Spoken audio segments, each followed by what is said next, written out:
Welcome, Amber here, and I'm going to show you how to properly clean cabinets and keep them clean.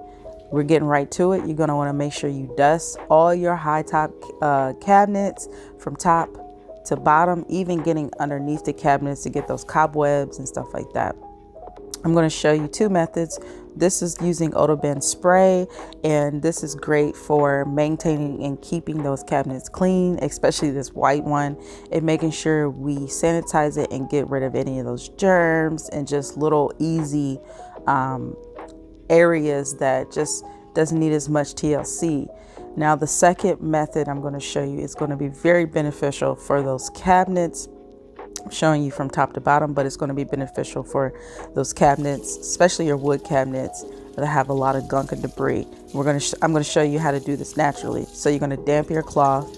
Sorry, I'm holding the camera in one hand and doing this with the other. I usually kind of bring a tripod, but you want to make sure you get a lot of the excess water out of that cloth and make sure it's damp.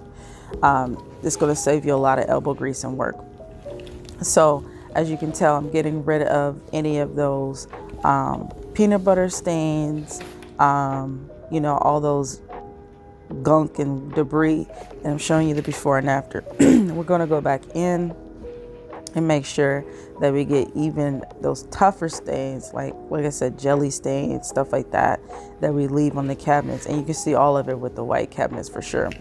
And I didn't show you in this video, but you want to make sure after you remove a lot of the debris and stuff, especially for sanitizing purposes, you go back with the Odor spray and use that cloth that we started with in the original, in the beginning of the video, to wipe down all the knobs and stuff. So I hope that you got a lot of value out of this video. And if you did, go ahead and like and subscribe, and I'll see you in the next one. Stay blessed, not stressed. Take care.